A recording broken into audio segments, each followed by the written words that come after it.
더러운 목을 한순간에 베어버리겠다. 중국 외교관의 이 한마디가 도쿄와 베이징을 동시에 뒤흔들었습니다. 대만 유사시 일본이 집단자위권을 발동하겠다고 선언하자 중국은 분노했고 경제군사 압박을 연달아 퍼부었습니다. 하지만 그들은 단 하나를 오판했습니다. 한국은 아무것도 하지 못할 것이라고. 한국? 중국의 속국 아니요? 인민해방군 고위 인사가 내뱉은 이 조롱에 대한민국은 아무 말도 하지 않았습니다.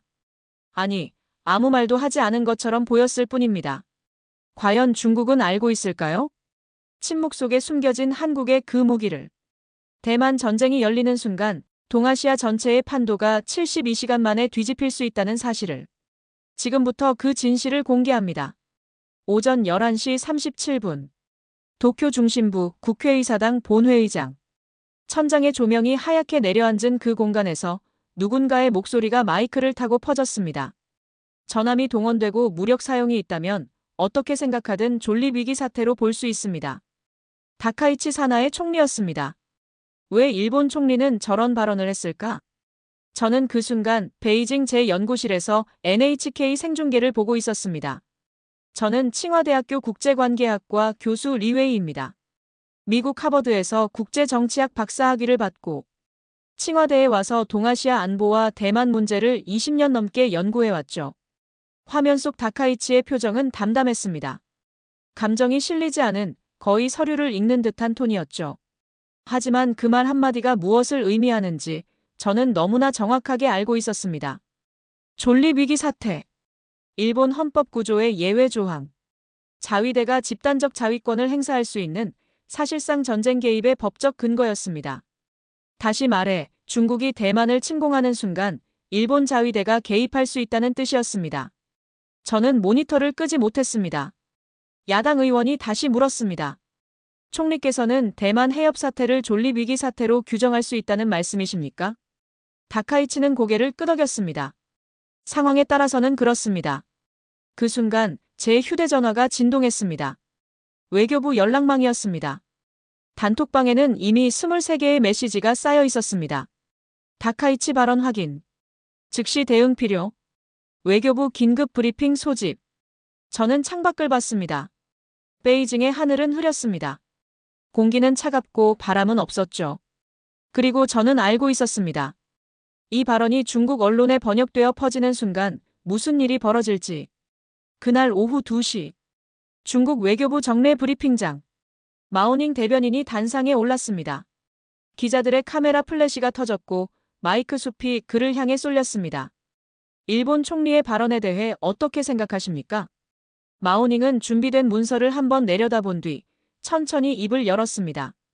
중국은 다카이치 총리의 발언을 극히 부적절하고 위험한 것으로 간주합니다. 대만은 중국의 핵심 이익이며 어떠한 외부 세력도 중국의 내정에 간섭할 권리가 없습니다. 목소리는 낮았지만 단어 하나하나가 무거웠습니다. 일본이 역사를 망각하고 다시 한번 잘못된 길을 선택한다면 그 대가는 매우 클 것입니다. 저는 사무실에서 생중계를 지켜보며 손끝이 차가워지는 걸 느꼈습니다. 대가. 그 단어가 무엇을 의미하는지 모를 리 없었죠. 그날 밤 11시. 주오사카 중국 총영사 쇠젠이 X구 트위터에 글을 올렸습니다. 그 더러운 목을 한순간에 베어버릴 수밖에 없다. 저는 그 글을 캡처하는 순간 손이 떨렸습니다. 공식 외교관이 공개 SNS에 이런 표현을 쓴다는 것. 이건 단순한 실수가 아니었습니다. 분노였습니다. 통제되지 않은 날 것 그대로의 감정이었죠. 베이징에서 그렇게 표현하라고 지시가 있지 않고 서는 할 수 없는 일이었어요. 그리고 3분 뒤 그 글은 삭제됐습니다. 하지만 이미 수천 개의 리트윗이 퍼졌고 일본 언론은 속보를 쏟아냈습니다. 중국 외교관, 일본 총리의 목 베겠다 발언 논란. 총영사 트윗 삭제에도 파장 확산. 제 휴대전화가 다시 울렸습니다. 이번엔 외교부가 아니었습니다. 중앙방송국이었습니다. 리 교수님, 내일 밤 긴급 생방송에 출연해 주실 수 있습니까? 저는 잠시 말을 잇지 못했습니다. 주제가 무엇입니까? 일본의 오판과 중국의 힘입니다. 국민들이 듣고 싶어 합니다. 우리가 얼마나 강한지. 저는 창밖을 다시 봤습니다. 베이징의 밤은 깊었고 거리의 불빛들이 하나둘 꺼지고 있었습니다. 그리고 저는 대답했습니다. 참석하겠습니다. 전화를 끊고 저는 책상 서랍을 열었습니다. 그 안에는 석 달 전 비공개 세미나에서 받은 자료 한 뭉치가 있었습니다. 표지에는 이렇게 적혀 있었습니다. 한반도 통일 시나리오와 중국의 전략적 취약점. 저는 그 자료를 꺼내 펼쳤습니다. 첫 페이지에는 지도 하나가 인쇄되어 있었습니다. 한국과 중국 사이 짧은 직선 하나가 그어져 있었고 그 끝에는 작은 점이 찍혀 있었습니다. 산샤댐이었습니다. 그리고 그 옆에는 숫자가 적혀 있었습니다. 사거리 2800km. 저는 눈을 감았습니다. 내일 밤 저는 무엇을 말해야 할까요? 다음 날 밤 11시 55분. 베이징 차오양구 중앙라디오 본사 5층 스튜디오. 복도를 걸어가는 동안 저는 제 심장 소리를 들을 수 있었습니다. 형광등 불빛이 하얗게 내려앉은 복도. 벽면에는 인민을 위한 방송이라고 쓰인 붉은 글씨가 걸려 있었고 스태프 2명이 헤드셋을 낀 채 바쁘게 오가고 있었습니다. 리 교수님, 이쪽입니다. 젊은 PD가 저를 안내했습니다. 그의 목소리는 긴장되어 있었죠. 스튜디오 문이 열렸습니다. 타원형 테이블 3개가 삼각형으로 배치되어 있었고 그 중앙에는 대형 마이크 스탠드가 서 있었습니다. 천장에는 조명 12개가 매달려 있었고 벽면 전체를 뒤덮은 모니터에는 생방송 5분 전이라는 자막이 떠 있었습니다. 그리고 그 옆 좌석에는 이미 한 사람이 앉아 있었습니다. 장젠둥 소장. 인민해방군 해군 군사학원 부원장. 어깨에 달린 계급장이 조명 아래서 반짝였습니다. 50대 중반쯤 되어 보이는 그는 곧게 편 자세로 앞을 응시하고 있었습니다. 그의 아버지는 중국 중앙정치국 상무위원이었습니다. 리 교수. 그가 고개를 돌렸습니다. 표정은 담담했지만 눈빛은 날카로웠습니다. 오랜만입니다, 장 장군. 저는 악수를 청했습니다. 그의 손은 차갑고 단단했죠. 오늘 좋은 말씀 부탁드립니다. 국민들이 듣고 싶어하는 건 중국이 강하다는 확신입니다. 저는 대답하지 않았습니다. 그 순간 스튜디오 안쪽 문이 열렸습니다. 천루이가 들어왔습니다. 38살. 빠른 말투와 감정이 실린 목소리로 유명한 중앙방송 심야 시사 프로그램 심야 특집의 MC였습니다. 검은색 재킷에 흰 셔츠, 그리고 손에는 두툼한 대본 뭉치를 들고 있었습니다. 두 분, 안녕하세요. 그녀의 목소리는 밝았습니다. 하지만 눈가에는 피로가 서려 있었죠. 오늘 방송, 청취자 사전 신청이 평소의 3배입니다. 다들 궁금해하고 있어요. 중국이 정말 일본을 이길 수 있는지. 천루이는 자리에 앉으며 대본을 펼쳤습니다. 오늘 주제는 명확합니다. 다카이치의 망언에 대한 중국의 답. 그리고 우리가 이미 세계 최강이라는 사실을 보여주는 겁니다. 장젠둥이 고개를 끄덕였습니다. 당연한 이야기죠. 천루이가 저를 봤습니다. 교수님도 동의하시죠? 저는 잠시 망설였습니다. 부분적으로는요. 천루이의 눈썹이 올라갔습니다. 하지만 그녀는 더 묻지 않았습니다. 벽면 모니터에 카운트다운이 시작됐습니다. 방송 3분 전. 2분 59초. 2분 58초. 카운트다운이 진행되는 동안 스튜디오는 조용했습니다. PD 2명이 카메라 앵글을 조정했고 음향 감독이 마이크 레벨을 체크했습니다. 저는 테이블 위에 놓인 생수병을 집어들었습니다. 손이 미세하게 떨렸습니다. 장젠둥은 앞을 응시한 채 손가락으로 테이블을 두드리고 있었습니다. 규칙적인 리듬이었죠. 천루이는 대본의 첫 페이지를 펼친 채 입술을 움직이며 오프닝 멘트를 연습하고 있었습니다. 그리고 모니터의 숫자가 10초를 가리켰습니다. 10초. 음향 감독이 손을 들었습니다. 5초. 천루이가 심호흡을 했습니다. 3초. 2초. 1초. 빨간 불이 켜졌습니다. 안녕하십니까, 청취자 여러분. 천루이의 목소리가 마이크를 타고 흘러나갔습니다. 지금은 자정 직전 밤 11시 58분입니다. 심야 특집 긴급 생방송 진행자 천루이입니다. 그녀는 대본에서 눈을 떼고 정면을 응시했습니다. 오늘 우리는 매우 중요한 주제를 다룰 것입니다. 바로 일본 다카이치 총리의 망언과 중국의 답입니다. 목소리가 한 톤 낮아졌습니다. 지난 7일 일본 국회에서 다카이치는 이렇게 말했습니다. 대만 해협에서 무력 충돌이 발생하면 존립위기 사태로 볼 수 있다. 여러분, 이게 무슨 뜻입니까? 잠시 침묵. 일본 자위대가 개입할 수 있다는 뜻입니다. 중국의 내정에 다시 한번 군화를 신고 들어오겠다는 뜻입니다. 천루이는 테이블을 가볍게 두드렸습니다. 오늘 이 자리에는 두 분의 전문가를 모셨습니다. 인민해방군 해군 군사학원 장젠둥 소장님, 그리고 칭화대학교 국제관계학과 리웨이 교수님입니다. 카메라가 우리를 향했습니다. 두 분께 묻겠습니다. 일본이 감히 중국과 맞설 수 있습니까? 장젠둥이 즉시 대답했습니다. 불가능합니다. 그의 목소리는 단호했습니다. 일본 해상자위대의 전력은 우리 해군의 3분의 1도 안 됩니다. 항모 보유 대수, 구축함 성능, 잠수함 작전 능력, 모든 면에서 압도적입니다. 천루이가 고개를 끄덕였습니다. 교수님은 어떻게 보십니까? 모든 시선이 저에게 쏠렸습니다. 저는 천천히 입을 열었습니다. 군사력만 놓고 본다면 장 장군 말씀이 맞습니다. 천루이의 얼굴에 미소가 번졌습니다. 그렇죠. 중국은 이미 세계 최강입니다. 저는 말을 잇지 않았습니다. 그 순간 벽면 모니터에 실시간 청취자 댓글이 떠오르기 시작했습니다. 일본 따위 상대도 안 됨. 다카이치 입 좀 닥쳐라. 2027년 대만 통일 가자. 천루이는 모니터를 가리키며 말했습니다. 보십시오. 국민들도 알고 있습니다. 중국의 시대가 왔다는 걸. 장젠둥이 웃었습니다. 저는 생수병을 다시 집어들었습니다. 그리고 천루이가 다음 질문을 꺼냈습니다. 그렇다면 미국은 어떻습니까? 미국이 일본을 도와 중국과 싸울 수 있을까요? 장젠둥이 팔짱을 꼈습니다. 미국은 이미 답을 내놨습니다. 전략적 모호성이라는 이름으로요. 천루이가 눈을 빛냈습니다. 전략적 모호성. 그게 무엇입니까? 겁쟁이의 언어입니다. 장젠둥의 목소리가 스튜디오를 채웠습니다. 그리고 저는 알았습니다. 이 방송이 어디로 향하고 있는지. 천루이가 테이블 옆 태블릿을 집어들었습니다. 자료를 하나 보여드리겠습니다. 그녀가 손가락으로 화면을 밀어 올리자 벽면 대형 모니터에 텍스트가 떠올랐습니다. 흰 배경에 검은 글씨. 미국 국무부 공식 발언 모음이었습니다. 우리는 대만 해협의 평화적 해결을 원한다. 2023년 3월 국무장관 블링컨. 미국은 하나의 중국 정책을 유지한다.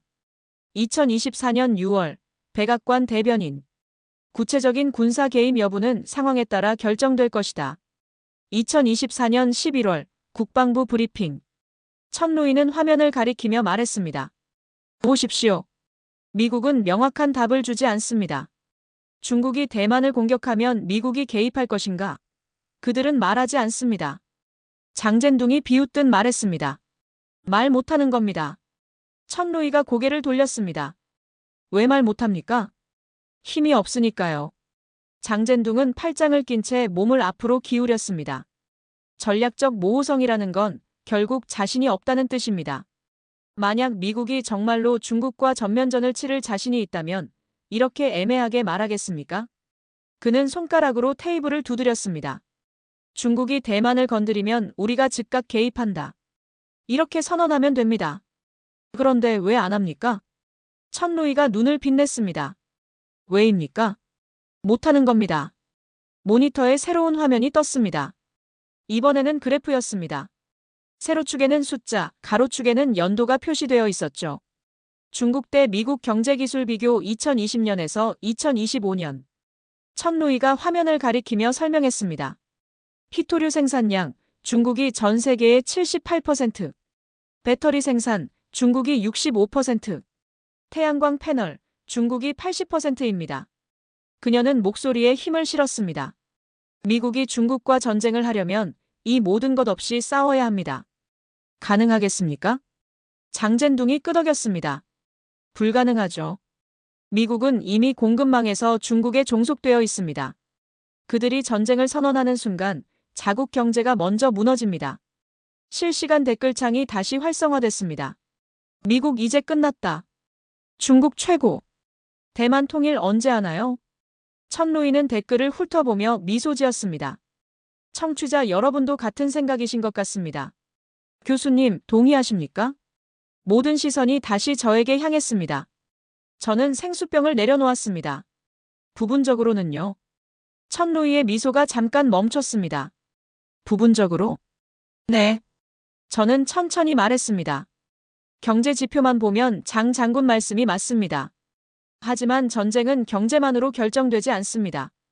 장젠둥이 눈을 가늘게 떴습니다. 무슨 뜻입니까? 저는 잠시 망설였습니다. 그리고 입을 열었습니다.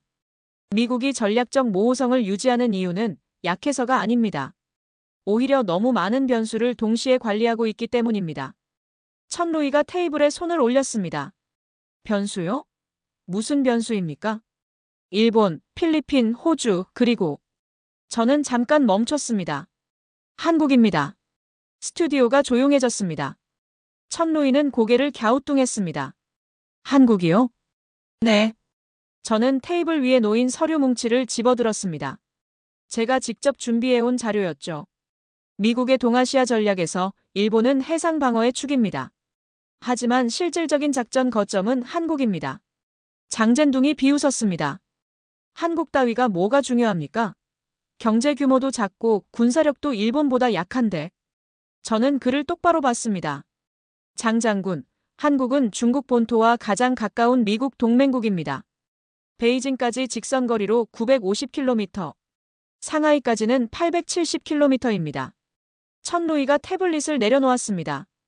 그래서요? 거리가 가깝다고 해서 위협이 됩니까? 저는 서류를 펼쳤습니다. 미국이 대만 전쟁에 개입할 때 가장 큰 문제는 병력과 물자를 어디서 실어 나르느냐입니다. 일본은 멀고 괌은 더 멉니다. 하지만 한국은 다릅니다. 제 손가락이 지도 위를 가리켰습니다. 평택 미군기지, 오산 공군기지, 부산 해군기지, 모두 중국 동부 해안과 3시간 이내 거리입니다. 장젠둥의 표정이 굳었습니다. 천루이는 화면을 다시 바꿨습니다. 하지만 교수님, 한국은 중국과 경제적으로 깊이 연결되어 있지 않습니까? 한국이 중국을 적으로 돌릴 이유가 없습니다. 저는 고개를 저었습니다. 그게 바로 오판입니다. 저는 서류 뭉치에서 한 장을 꺼냈습니다. 2024년 한국 국민 대상 여론조사입니다. 중국에 대한 호감도가 몇 %인지 아십니까? 천루이가 눈을 깜빡였습니다. 얼마입니까? 9%입니다. 장젠둥이 코웃음 쳤습니다. 그건 일시적인 감정입니다. 사드 보복 때문에 잠깐 나빠졌을 뿐이죠. 저는 그를 봤습니다. 2025년에는 7%로 떨어졌습니다. 스튜디오가 다시 조용해졌습니다. 저는 말을 이었습니다. 한국인들은 지금 중국을 경제 파트너로 보지 않습니다. 그들은 중국을 장벽으로 봅니다. 통일을 막는 장벽으로요. 천루이가 손을 들었습니다. 잠깐만요. 교수님 말씀은 한국이 통일을 위해 중국과 싸울 수 있다는 겁니까? 저는 대답하지 않았습니다. 장젠둥이 테이블을 쳤습니다. 말도 안 됩니다. 한국이 감히 중국을 공격하겠습니까? 그들에게 무슨 힘이 있습니까? 저는 서류 뭉치를 천천히 테이블 위에 내려놓았습니다. 그리고 조용히 말했습니다. 미사일이 있습니다. 벽면 모니터의 댓글창이 요동쳤습니다. 미사일? 한국 미사일이 뭐가 대수냐? 교수 무슨 소리 하는 거임? 한국이 중국 공격? 키읔키읔키읔. 천루이는 당황한 표정으로 대본을 다시 펼쳤습니다. 교수님, 오늘 주제는 일본과 미국입니다. 한국은? 저는 그녀의 말을 끊었습니다. 지금 우리가 정말 봐야 할 상대는 일본이 아닙니다. 장젠둥이 몸을 앞으로 기울였습니다. 그럼 뭡니까? 저는 그를 똑바로 봤습니다. 중국의 가장 치명적인 약점입니다. 천루이가 숨을 멈췄습니다. 약점이요?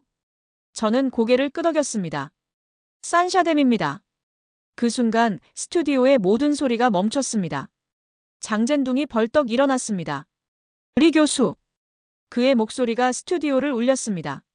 지금 무슨 말을 하는 겁니까? 산샤댐은 군사기밀 영역입니다. 저는 자리에서 일어나지 않았습니다. 기밀이 아닙니다. 공개된 지리 정보입니다. 천루이가 두 손을 들어 올렸습니다. 잠깐만요. 두 분 진정하십시오. 그녀는 PD를 향해 눈짓했습니다. PD는 헤드셋에 손을 가져가며 누군가와 급하게 대화를 나눴습니다. 천루이가 억지로 미소를 지으며 말했습니다. 교수님, 지금은 광고 시간이 아닙니다. 주제를 다시 잡아야 할 것 같은데요. 저는 고개를 저었습니다. 주제는 같습니다. 중국이 대만과 전쟁을 할 수 있는가? 그 질문에 제대로 답하려면 우리가 보지 못하는 변수를 먼저 봐야 합니다. 장젠둥이 팔짱을 꼈습니다. 변수는 없습니다. 우리 해군력이면 충분합니다. 천루이가 그의 말에 매달렸습니다. 맞습니다. 장 장군님, 중국 해군의 전력을 청취자분들께 설명해 주시겠습니까? 장젠둥은 천천히 자리에 앉았습니다. 그는 심호흡을 한 번 하고 테이블 위 태블릿을 집어들었습니다. 좋습니다. 보여드리죠. 벽면 모니터가 다시 켜졌습니다. 이번에는 군함 사진이었습니다. 항공모함 산둥함. 갑판 위에 전투기 24대가 늘어서 있는 장면이었죠. 장젠둥이 화면을 가리켰습니다. 산둥함입니다. 만재 배수량 7만 톤. 함재기 44대 탑재 가능. 이 한 척만으로도 대만 해협 전체를 제압할 수 있습니다. 화면이 바뀌었습니다. 이번에는 구축함이었습니다. 55형 구축함. 세계 최강 수준의 대함대공 능력. 현재 우리는 8척을 보유하고 있고 추가로 4척이 건조 중입니다. 천루이가 눈을 빛냈습니다. 일본은 몇 척입니까? 제로입니다. 장젠둥이 비웃었습니다. 일본은 2급의 구축함이 없습니다. 그들의 이지스함은 우리보다 10년 뒤처져 있습니다. 화면이 다시 바뀌었습니다. 잠수함이었습니다. 93B형 공격 잠수함. 소음 수준 세계 3위권. 어뢰와 순항미사일 동시 탑재. 일본 해상자위대의 대잠 능력으로는 탐지조차 어렵습니다. 장젠둥은 태블릿을 내려놓으며 말했습니다. 우리 해군은 지난 15년간 매년 20%씩 성장했습니다. 미국 해군도 이 속도를 따라오지 못합니다. 천루이가 박수를 쳤습니다. 대단합니다. 그렇다면 장 장군님, 실제로 대만 침공 시나리오는 어떻게 전개됩니까? 장젠둥이 몸을 앞으로 기울였습니다. 27년을 기준으로 설명하겠습니다. 그는 손가락으로 허공에 선을 그렸습니다. 일단 해상 봉쇄부터 시작합니다. 항모전단 2개를 대만 동부 해역에 배치하고 구축함과 호위함 50척으로 서부 해협을 차단합니다. 화면에 지도가 떴습니다. 대만 주변에 붉은 점들이 표시되어 있었죠. 동시에 극초음속 미사일 DF-17을 이용해 대만의 공군 기지와 레이더 시설을 무력화합니다. 소요시간 48시간. 천루이가 숨을 죽였습니다. 이틀이면 됩니까? 이틀이면 충분합니다. 장젠둥은 화면을 넘겼습니다. 이번에는 상륙함이었습니다. 그 다음 75형 상륙함 6척을 동원해 해병대 1만 5천 명을 상륙시킵니다. 주요 항구와 공항을 점령하고 72시간 안에 타이베이를 포위합니다. 그는 손가락을 펼쳤습니다. 총 소요시간 사흘에서 닷새. 대만 정부가 항복 선언을 하는 순간 전쟁은 끝입니다. 실시간 댓글창이 폭발했습니다. 이거 진짜임? 대만 통일 가보자. 72시간이면 끝난다고? 미국은 뭐하고 있냐 키읔키읔키읔. 천루이는 모니터를 보며 흥분한 목소리로 말했습니다. 청취자 여러분, 들으셨습니까? 중국은 이미 준비가 끝났습니다. 그녀는 저를 향해 고개를 돌렸습니다. 교수님, 이 시나리오를 보시면 이제 대만 통일은 시간 문제 아닙니까? 저는 테이블 위에 서류 뭉치를 다시 집어들었습니다. 군사력만 본다면 그럴 수 있습니다. 천루이가 미소 지었습니다. 그렇죠. 하지만 저는 서류를 펼쳤습니다. 장 장군께서 빠뜨린 게 있습니다. 장젠둥이 눈을 가늘게 떴습니다. 뭡니까? 저는 서류에서 한 장의 지도를 꺼냈습니다. 그리고 그것을 테이블 중앙에 놓았습니다. 카메라가 줌인했습니다. 지도에는 중국 본토가 그려져 있었고 그 위에 여러 개의 붉은 점이 표시되어 있었습니다. 베이징, 상하이, 광저우, 선전. 그리고 하나의 점이 더 있었습니다. 양쯔강 상류. 후베이성. 산샤댐이었습니다. 저는 조용히 말했습니다. 장 장군님 시나리오에는 한 가지 전제가 있습니다. 중국 본토가 안전하다는 전제요. 천루이가 고개를 갸우뚱했습니다. 당연히 안전하지 않습니까? 미국이 중국 본토를 공격할 리 없고 일본은 능력도 없습니다. 저는 고개를 저었습니다. 미국과 일본 말고 또 있습니다. 장젠둥이 비웃었습니다. 누구요? 대만입니까? 대만 미사일은 우리 방공망을 뚫지 못합니다. 저는 그를 똑바로 봤습니다. 한국입니다. 마이너스 마이너스 마이너스. 스튜디오가 다시 조용해졌습니다. 천루이가 어색하게 웃었습니다. 교수님, 또 한국입니까? 네. 저는 지도 위를 손가락으로 짚었습니다. 한국은 지난 10년간 장거리 탄도미사일 개발에 집중해왔습니다. 현무 -4, 현무 -5. 사거리 3000km급입니다. 장젠둥이 손을 내저었습니다. 3000km가 뭐가 대수입니까? 우리 DF 시리즈는 10,000km도 넘습니다. 저는 고개를 끄덕였습니다. 맞습니다. 하지만 한국은 거리가 필요 없습니다. 제 손가락이 지도 위를 천천히 따라갔습니다. 서울에서 베이징까지 950km, 서울에서 상하이까지 870km, 그리고 서울에서 산샤댐까지 2800km입니다. 저는 장젠둥을 봤습니다. 한국 미사일의 정확 사거리 아닙니다. 천루이가 숨을 들이켰습니다. 장젠둥의 표정이 굳었습니다. 저는 말을 이었습니다. 베이징, 상하이, 광저우, 그리고 산샤댐. 모두 한국 미사일의 타격권 안에 있습니다. 사거리 입력값만 바꾸면 동일한 시스템으로 모두 공격할 수 있습니다. 장젠둥이 테이블을 쳤습니다. 한국이 감히 그런 짓을 하겠습니까? 저는 그를 똑바로 봤습니다. 왜 안 한다고 생각하십니까? 그 순간 스튜디오의 모든 소리가 사라졌습니다. 벽면 모니터의 댓글조차 멈춘 것처럼 보였습니다. 저는 천천히 입을 열었습니다. 질문을 바꿔야 합니다. 한국이 중국을 공격할 수 있는가가 아니라 한국이 중국을 공격하면 무엇을 얻는가입니다. 천루이가 눈을 깜빡였습니다. 무엇을 얻습니까? 저는 대답했습니다. 통일입니다. 장젠둥이 자리에서 일어났습니다. 말도 안 되는 소리입니다. 그의 목소리가 마이크를 타고 전파를 탔습니다. 한국이 통일을 위해 중국을 공격한다? 그게 말이 됩니까? 저는 자리에 앉은 채 그를 올려다봤습니다. 말이 됩니다. 오히려 너무나 합리적입니다. 천루이가 두 손을 들었습니다. 교수님, 잠깐만요. 청취자분들이 혼란스러워하고 계십니다. 그녀는 태블릿을 들어올렸습니다. 지금 실시간 댓글에 질문이 폭주하고 있습니다. 한국이 왜 중국을 공격해? 통일이 무슨 상관? 교수 미쳤나? 저는 생수병을 집어들어 한 모금 마셨습니다. 목이 말랐습니다. 손끝이 차가웠죠. 하지만 멈출 수 없었습니다. 저는 천천히 입을 열었습니다. 한국에게 통일은 모든 것입니다. 장젠둥이 코웃음 쳤습니다. 통일? 그건 북한과의 문제 아닙니까? 중국과 무슨 상관입니까? 저는 그를 봤습니다. 중국이 막고 있기 때문입니다. 스튜디오가 조용해졌습니다. 저는 말을 이었습니다. 한반도 통일을 막는 가장 큰 장애물이 무엇입니까? 북한의 핵무기입니까? 아닙니다. 북한 배후의 중국입니다. 천루이가 눈썹을 찌푸렸습니다. 그건 너무 단순한 분석 아닙니까? 단순하지만 사실입니다.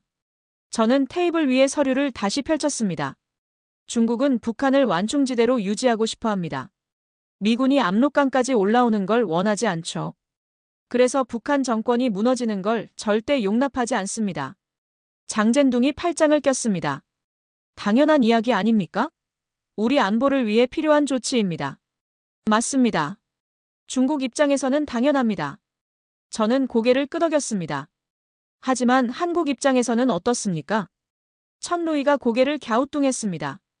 저는 말을 이었습니다. 한국인들은 이렇게 생각합니다. 우리가 통일하지 못하는 이유는 중국 때문이다.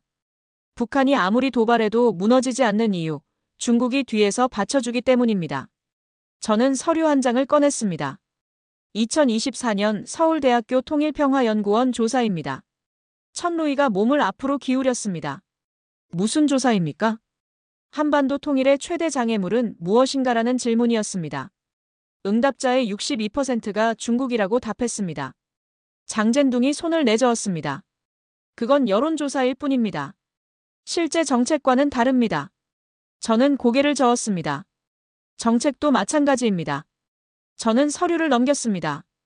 2023년 한국 외교부 비공개 세미나. 저도 참석했습니다. 그곳에서 한국 외교관 한 명이 제게 이렇게 말했습니다. 저는 잠시 멈췄습니다. 천루이와 장젠둥이 저를 응시했습니다. 저는 천천히 말했습니다. 중국이 계속 통일을 막는 한 한국에게 중국은 파트너가 아니라 장벽입니다. 스튜디오의 공기가 무거워졌습니다. 벽면 모니터의 댓글창이 요동쳤습니다. 한국이 진짜 그렇게 생각함? 우리가 장벽이라고? 배은망덕한 놈들. 경제협력은 다 잊었나? 천루이가 댓글을 훑어보다가 저에게 물었습니다. 교수님, 하지만 한국은 중국과 경제적으로 깊이 연결되어 있지 않습니까? 무역 규모만 해도 3천억 달러가 넘습니다. 그들이 정말 그 모든 걸 버리고 전쟁을 선택하겠습니까? 저는 대답했습니다. 돈과 민족, 둘 중 하나를 선택해야 한다면 한국인들은 민족을 선택합니다. 장젠둥이 비웃었습니다. 근거 없는 추측입니다. 근거가 있습니다. 저는 또 다른 서류를 꺼냈습니다. 2025년 한국 여론조사. 통일을 위해 경제적 손실을 감수할 의향이 있는가라는 질문에 73%가 예라고 답했습니다. 저는 서류를 테이블 위에 놓았습니다. 한국인들에게 통일은 단순한 정치적 목표가 아닙니다. 그건 100년 넘게 이어진 수건입니다. 일제강점기부터 시작된 분단된 민족의 회복이죠. 천루이가 입술을 깨물었습니다. 저는 말을 이었습니다. 그들은 기다리고 있습니다. 통일할 수 있는 기회를. 장젠둥이 테이블을 쳤습니다. 그래서 뭡니까? 통일하고 싶으면 우리와 협상하면 됩니다. 왜 전쟁을 말합니까? 저는 그를 똑바로 봤습니다. 협상은 이미 끝났습니다. 저는 숨을 깊게 들이쉬었습니다. 2024년 12월 베이징 비공개 세미나가 있었습니다. 미국 국가안보회의 동아시아 담당 선임 보좌관 소피 모건이 참석했습니다. 천루이가 눈을 크게 떴습니다. 미국 NSC요? 네. 저는 고개를 끄덕였습니다. 그 자리에서 그녀가 이렇게 말했습니다. 저는 잠시 멈췄습니다. 그리고 천천히 입을 열었습니다. 만약 중국이 대만에 전면전을 걸면 미국은 한국에게 전쟁 후 한반도 완전 통일이라는 옵션을 테이블에 올릴 것입니다. 스튜디오가 얼어붙었습니다. 장젠둥의 얼굴이 굳었습니다. 천루이는 숨을 멈춘 채 저를 바라봤습니다. 저는 말을 이었습니다. 미국의 계산은 단순합니다. 중국이 대만을 공격하는 순간 한국을 전쟁에 끌어들이는 겁니다. 그 대가로 통일을 보장하는 거죠. 장젠둥이 소리쳤습니다. 그건 추측일 뿐입니다. 증거가 어디 있습니까? 저는 조용히 말했습니다. 증거는 한국의 행동입니다. 저는 다시 서류를 펼쳤습니다.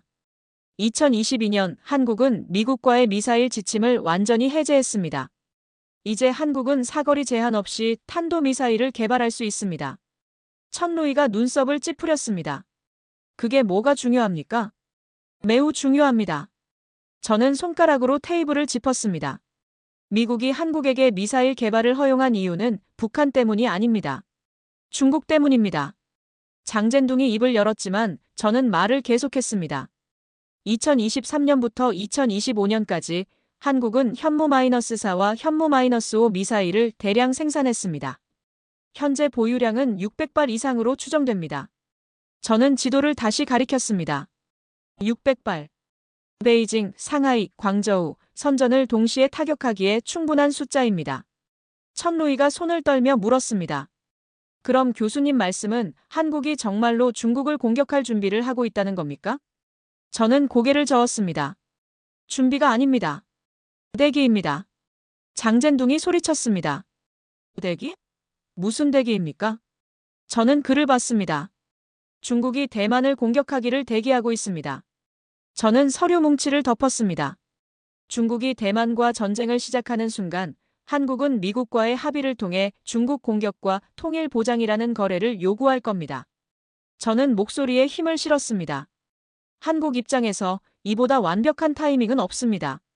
중국은 대만에 집중하느라 한반도에 신경 쓸 여력이 없고 미국은 중국을 견제하기 위해 한국의 참전을 원하고 전 세계는 중국을 침략자로 보게 됩니다. 천루이가 숨을 헐떡였습니다. 그럼 한국은 중국을 공격할 명분까지 갖게 된다는 말씀입니까? 네. 저는 고개를 끄덕였습니다. 전략적 명분, 역사적 명분, 감정적 명분. 세 가지 모두 갖추게 됩니다. 장젠둥이 의자를 뒤로 밀며 일어났습니다. 말도 안 됩니다. 한국이 감히 그런 결정을 할 리 없습니다. 저는 그를 똑바로 봤습니다. 장 장군. 제 목소리는 낮았지만 또렷했습니다. 한국 사람들을 단순한 경제 파트너로만 본다면 이미 전쟁의 반을 진 겁니다. 스튜디오가 다시 조용해졌습니다. 벽면 모니터의 댓글창이 멈춘 것처럼 보였습니다. 저는 천천히 말했습니다. 우리가 정말 알아야 할 건 한국인들이 중국을 어떻게 보는가입니다. 천루이가 떨리는 목소리로 물었습니다. 어떻게 봅니까? 저는 대답했습니다. 넘어야 할 산으로 봅니다. 그리고 저는 마지막 서류를 꺼냈습니다. 표지에는 이렇게 적혀 있었습니다. 고구려 마이너스당 전쟁과 한국인의 대중인식. 저는 그것을 테이블 위에 놓았습니다. 역사 이야기를 해야겠습니다. 장젠둥이 손을 내저었습니다. 역사 이야기는 됐습니다. 지금은 현실을 말해야 합니다. 저는 고개를 저었습니다. 역사가 곧 현실입니다. 특히 한국인들에게는요. 천루이가 시계를 흘끗 봤습니다. 자정이 넘었습니다. 하지만 그녀는 방송을 끊지 않았습니다. 교수님, 계속하십시오. 저는 서류를 펼쳤습니다. 그 전에 먼저 숫자 이야기를 해야겠습니다. 장젠둥이 팔짱을 꼈습니다. 또 무슨 숫자입니까? 거리입니다. 저는 지도를 다시 가리켰습니다. 서울에서 산샤댐까지 2,800km라고 말씀드렸습니다. 하지만 정확히는 2,792km입니다. 천루이가 눈썹을 찌푸렸습니다. 그게 중요합니까? 매우 중요합니다. 저는 새로운 서류를 꺼냈습니다. 한국의 현무-4 미사일. 공식 사거리는 800km입니다. 하지만 이건 미국과의 합의 당시 발표된 수치입니다. 저는 숫자를 하나씩 짚어가며 말했습니다. 2022년 미사일 지침 해제 이후 한국은 현무-5 개발을 완료했습니다. 추정 사거리 3,000km. 장젠둥이 코웃음 쳤습니다. 추정일 뿐이죠. 추정이 아닙니다. 저는 다른 서류를 펼쳤습니다. 2024년 9월 한국 국방부는 서해에서 장거리 탄도미사일 시험 발사를 실시했습니다. 비행거리 2,900km. 오차 범위 3m 이내. 천루이가 숨을 들이켰습니다. 3m요? 네. 저는 고개를 끄덕였습니다. 한국 미사일의 정밀도는 이미 미국 토마호크 수준입니다. 그들은 건물 한 채를 정확히 맞출 수 있습니다. 저는 잠시 멈췄습니다. 산샤댐의 핵심 숨은 구조물도 정확히 맞출 수 있다는 뜻입니다. 스튜디오의 공기가 차갑게 식었습니다. 장젠둥의 얼굴이 창백해졌습니다. 리 교수, 지금 군사기밀을 공개하고 있습니다. 저는 그를 봤습니다. 기밀이 아닙니다. 인민해방군 전략부는 이미 이 시뮬레이션을 완료했습니다. 저는 서류에서 한 장을 꺼냈습니다. 2023년 7월 전략부 내부 보고서입니다. 제목은 한반도 유사시 중국 본토 타격 가능성 평가였습니다. 천루이가 앞으로 몸을 기울였습니다. 그 보고서에 뭐라고 적혀 있었습니까? 저는 천천히 말했습니다. 한국이 현무-5를 이용해 산샤댐을 공격할 경우 요격 성공률은 35%. 장젠둥이 벌떡 일어났습니다. 그건 최악의 시나리오일 뿐입니다. 맞습니다. 최악의 시나리오죠. 저는 고개를 끄덕였습니다. 하지만 한국이 600발을 동시에 발사한다면요? 스튜디오가 얼어붙었습니다. 저는 말을 이었습니다. 600발 중 35%를 요격해도 390발이 남습니다. 그중 10%만 산샤댐에 명중해도 39발입니다. 저는 장젠둥을 봤습니다. 댐이 견딜 수 있습니까? 장젠둥은 대답하지 않았습니다. 천루이가 떨리는 손으로 물을 마셨습니다. 교수님, 만약 산샤댐이 파괴되면 어떻게 됩니까? 저는 잠시 눈을 감았습니다. 그리고 천천히 입을 열었습니다. 양쯔강 하류에 사는 4억 명이 직접적인 위험에 노출됩니다. 천루이의 얼굴이 창백해졌습니다. 저는 말을 이었습니다. 우한, 난징, 상하이. 물이 도달하는 데 걸리는 시간은 지역마다 다릅니다. 우한까지는 12시간, 난징까지는 24시간, 상하이까지는 48시간. 저는 서류를 펼쳤습니다. 중국 GDP의 45%가 양쯔강 유역에 집중되어 있습니다. 만약 댐이 무너지면 저는 말을 멈췄습니다. 천루이가 속삭였습니다. 중국이 무너진다는 말씀이신가요? 저는 고개를 끄덕였습니다. 경제가 먼저 무너지고 물류가 끊기고 정부의 통제력이 사라집니다. 대만 전쟁은 그 순간 끝납니다. 벽면 모니터의 댓글창이 폭발했습니다. 이거 진짜야? 산샤댐이 그렇게 위험해? 한국 미사일 600발. 우리 정부는 뭐 하고 있었나? 이건 방송하면 안 되는 거 아니야. 장젠둥이 PD를 향해 소리쳤습니다. 방송 중단하십시오. 지금 당장. 하지만 PD는 움직이지 않았습니다. 그는 헤드셋에 손을 대고 누군가와 대화하고 있었습니다. 천루이가 저를 봤습니다. 교수님, 그럼 한국은 정말로 그렇게 할 겁니까? 4억 명을 위험에 빠뜨릴 겁니까? 저는 대답했습니다. 그들은 이렇게 계산할 겁니다. 저는 손가락을 펼쳤습니다. 첫째, 중국이 대만을 공격하면 침략자는 중국입니다. 한국은 방어 명분을 갖습니다.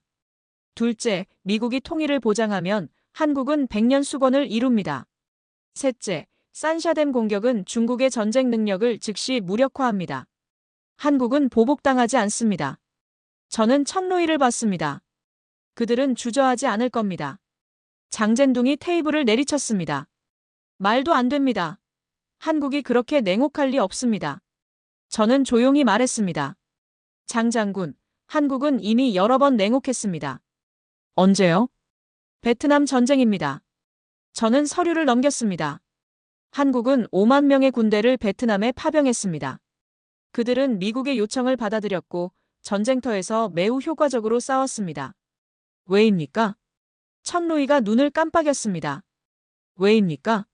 미국과의 관계 강화, 경제 지원, 안보 보장. 그들은 실리를 선택했습니다. 저는 말을 이었습니다.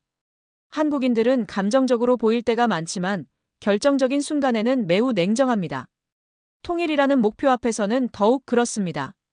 장젠둥이 입술을 깨물었습니다. 저는 마지막 카드를 꺼냈습니다. 그리고 한국에게는 하나 더 있습니다.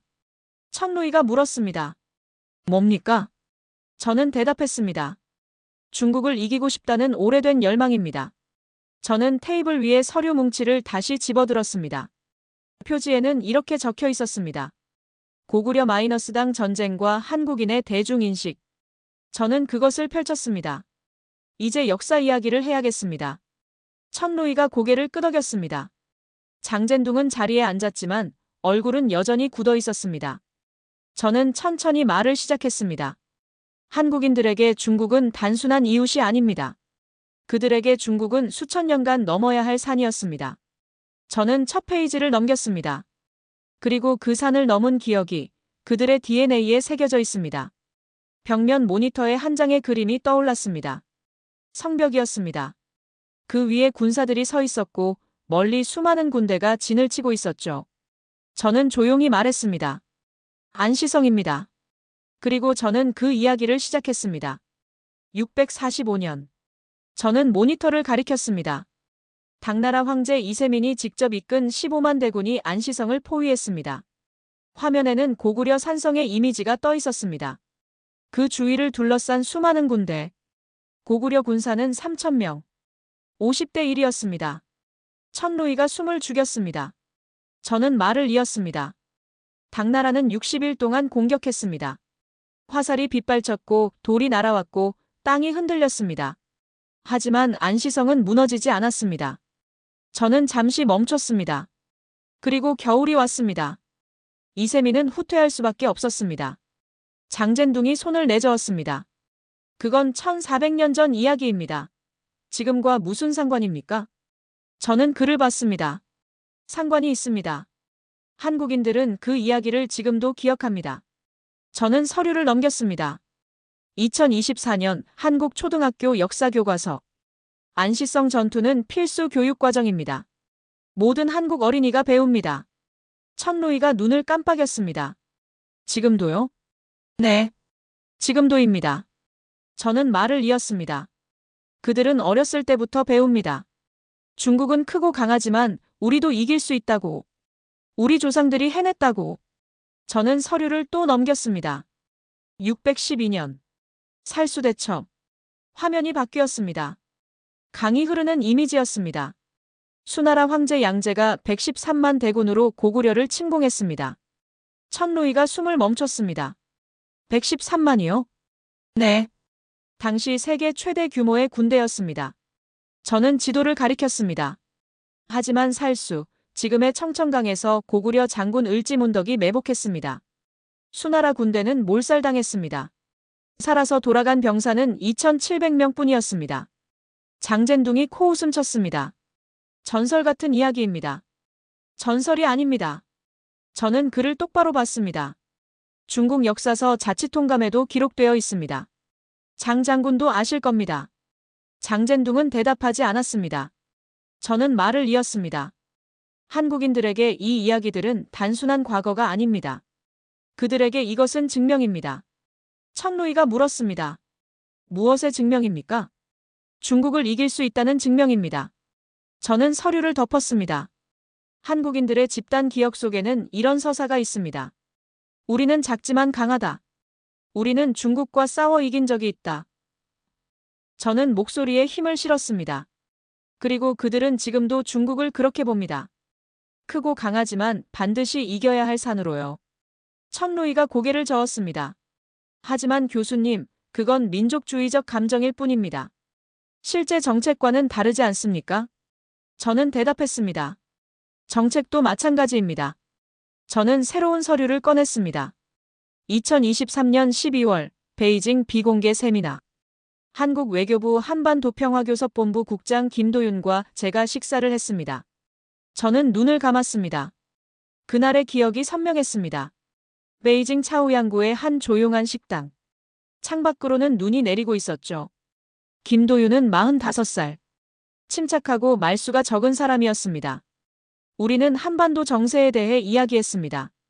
북한 핵 문제, 미중 경쟁, 한국의 선택. 그리고 식사가 끝날 무렵 그가 조용히 말했습니다. 리 교수님. 네. 중국이 계속 북한을 지원하는 한 한국에게 중국은 파트너가 아닙니다. 저는 젓가락을 내려놓았습니다.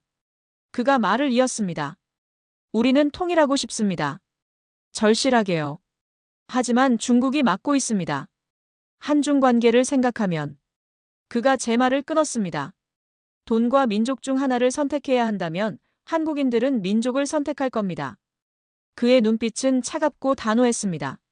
그리고 기회가 온다면 우리는 주저하지 않을 겁니다. 저는 눈을 떴습니다. 스튜디오로 돌아왔습니다. 천로이가 저를 응시하고 있었습니다. 저는 천천히 말했습니다. 그 대화가 끝나고 저는 한 가지를 깨달았습니다. 무엇을요?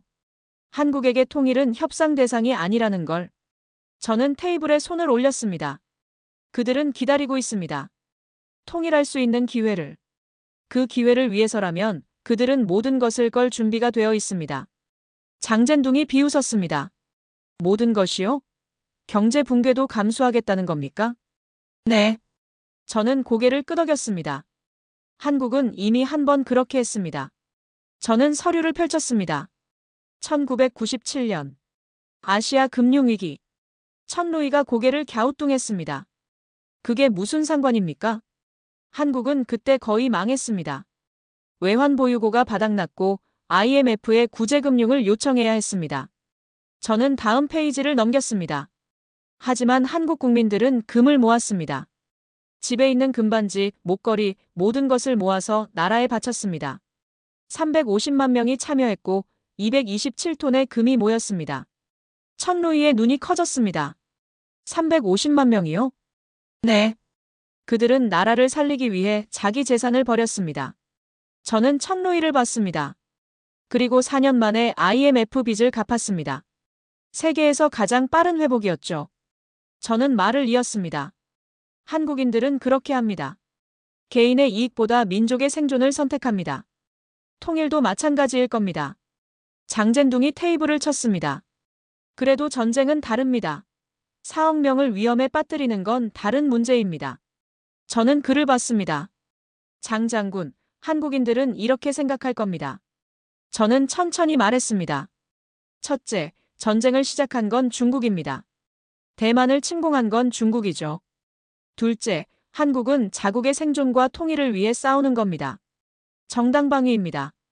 셋째, 4억 명의 목숨은 안타깝지만 한국은 자기 민족의 미래를 먼저 생각할 겁니다.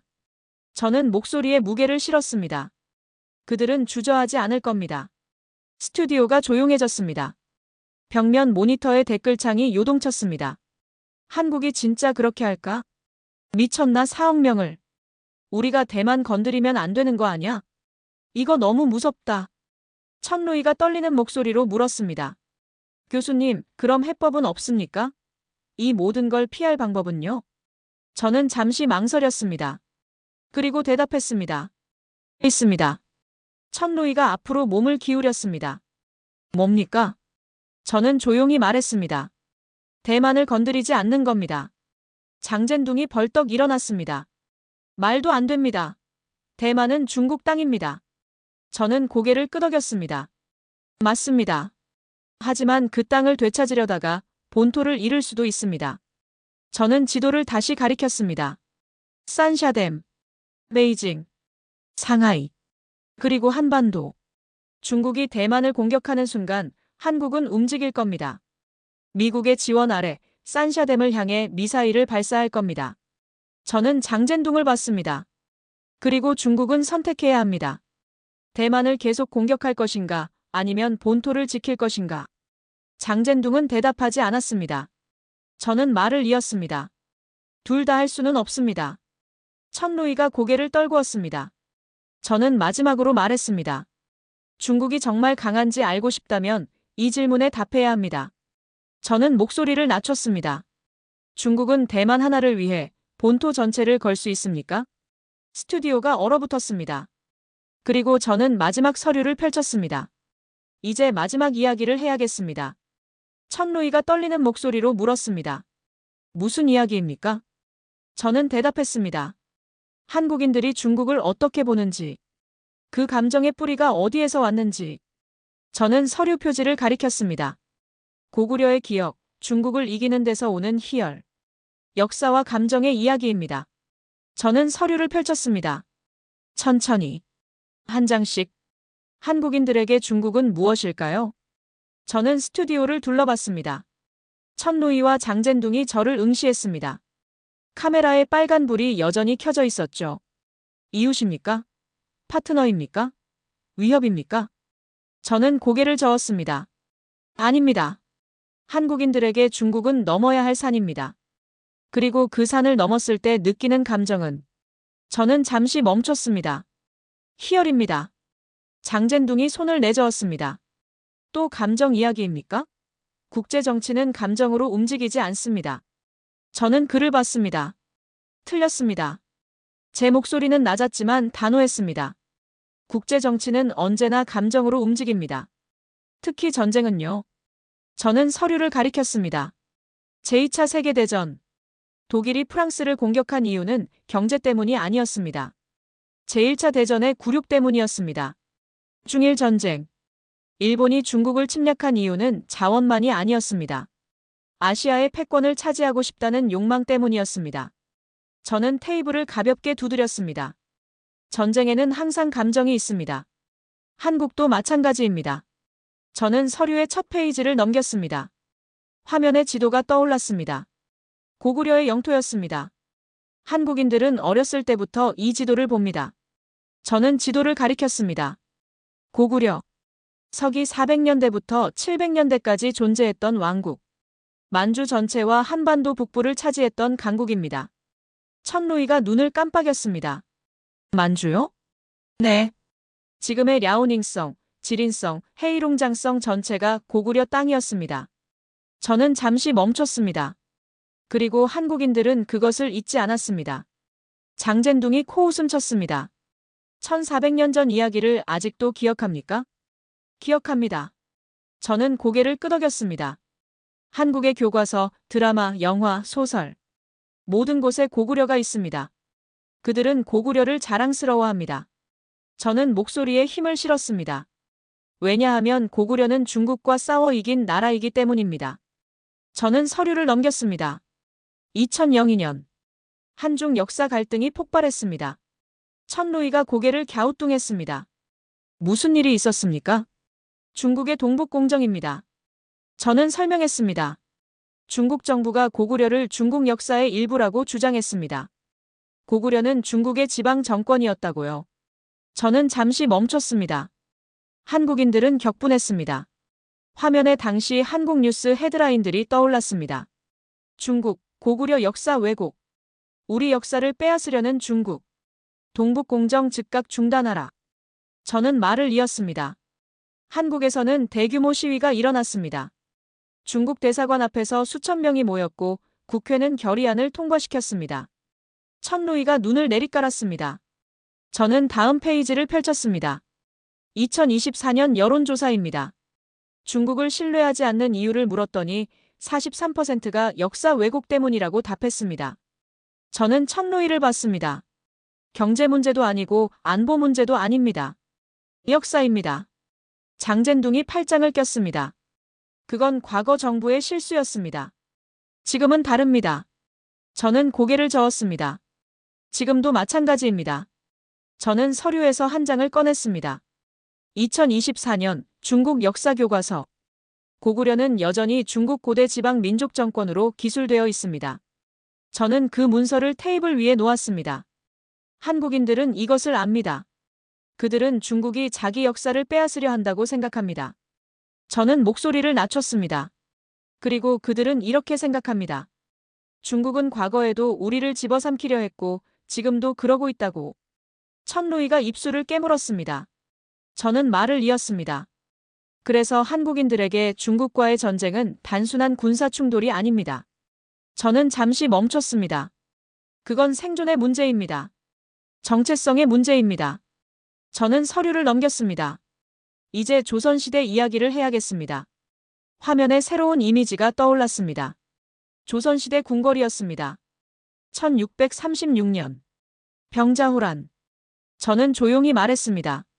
청나라 군대가 조선을 침공했습니다. 조선 왕 인조는 남한산성에서 47일을 버텼지만 결국 항복했습니다. 저는 다음 장면을 보여줬습니다. 삼전도. 인조는 청황제 앞에 무릎을 꿇고 3번 절하고 9번 머리를 조아렸습니다. 천루이가 숨을 멈췄습니다. 저는 말을 이었습니다. 이것을 305고 두례라고 합니다. 조선 왕이 청황제에게 신하의 예를 표한 겁니다. 저는 잠시 멈췄습니다. 한국인들은 이것을 국치로 기억합니다. 장젠둥이 손을 들었습니다. 그건 400년 전 일입니다. 맞습니다. 400년 전입니다.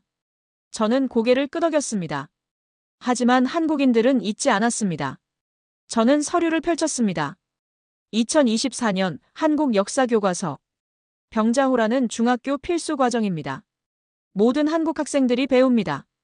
저는 다음 페이지를 넘겼습니다. 그리고 그들은 이렇게 배웁니다. 조선은 무릎을 꿇었지만 결코 굴복하지 않았다고. 천루이가 눈썹을 찌푸렸습니다. 무슨 뜻입니까? 저는 설명했습니다. 병자호란 이후에도 조선의 지식인들은 청을 오랑캐로 불렀습니다. 그들은 명나라가 진짜 중국이고 청은 가짜라고 생각했습니다. 저는 서류를 가리켰습니다. 조선 선비들은 비밀리에 명나라 황제를 위한 제사를 지냈습니다. 200년 동안요. 장젠둥이 비웃었습니다. 무의미한 저항입니다. 아닙니다. 저는 그를 봤습니다. 그들은 항복하지 않았습니다. 표면적으로는 청을 섬겼지만 마음속으로는 계속 저항했습니다. 저는 목소리에 힘을 실었습니다. 이것이 한국인의 방식입니다. 겉으로는 순응하지만 속으로는 칼을 갈고 있습니다. 마이너스 마이너스 마이너스. 저는 마지막 서류를 꺼냈습니다. 이제 현대 이야기입니다. 화면에 그래프가 떠올랐습니다. 2024년 한국 국민대상 설문조사. 역사적으로 한국에게 가장 큰 위협이었던 나라는? 천루이가 앞으로 몸을 기울였습니다. 저는 숫자를 읽었습니다. 68%가 중국이라고 답했습니다. 장젠둥의 얼굴이 굳었습니다. 저는 말을 이었습니다. 일본이 아닙니다. 러시아도 아닙니다. 중국입니다. 저는 다음 그래프를 보여줬습니다. 그리고 또 다른 질문. 미래의 한국에게 가장 큰 위협이 될 나라는? 저는 숫자를 읽었습니다. 74%가 중국이라고 답했습니다. 스튜디오가 조용해졌습니다. 저는 천천히 말했습니다. 한국인들은 중국을 과거의 위협이자, 현재의 위협이자, 미래의 위협으로 봅니다. 마이너스 마이너스 마이너스. 저는 서류를 덮었습니다. 그래서 한국인들에게 중국과의 전쟁은 두려운 일이 아닙니다. 천루이가 눈을 크게 떴습니다. 두렵지 않다고요? 네. 저는 고개를 끄덕였습니다. 오히려 그들은 이렇게 생각합니다. 드디어 기회가 왔다고. 저는 목소리를 낮췄습니다. 고구려가 당나라와 싸웠듯이, 조선이 청나라에 저항했듯이, 이번에는 우리가 중국을 이길 차례라고. 저는 잠시 멈췄습니다. 그리고 그들은 믿습니다. 이길 수 있다고. 장젠둥이 벌떡 일어났습니다.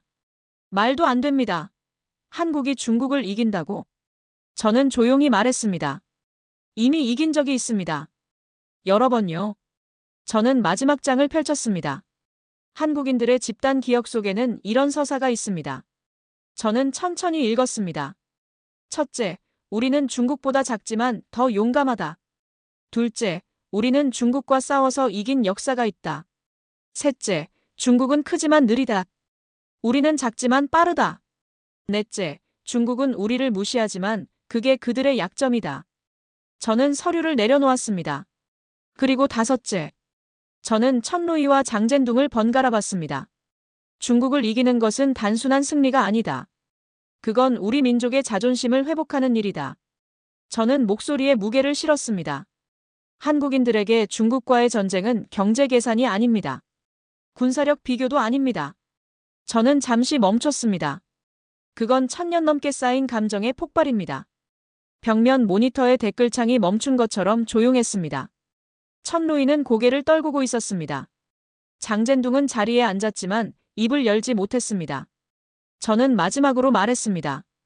중국이 일본과 미국만 바라보며 우리가 세계 1위라고 외치는 동안 발밑에서 한국이라는 작은 산이 화산으로 바뀔 준비를 하고 있습니다.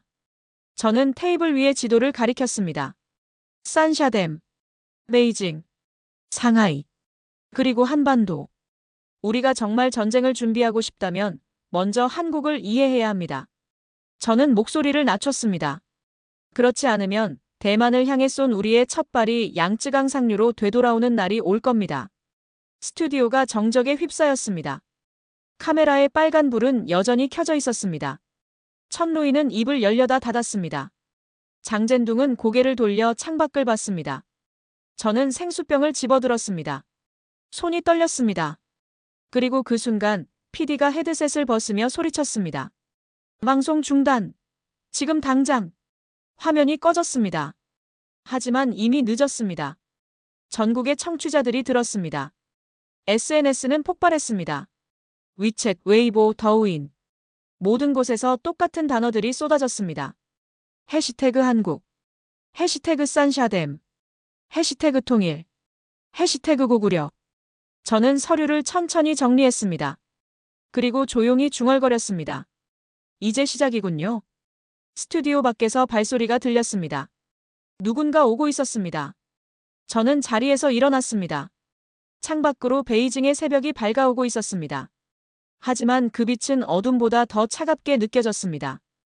여러분, 통일 대한민국을 바라면 댓글에 통일이라고 남겨주세요. 그리고 구독과 좋아요 부탁드려요. 감사합니다.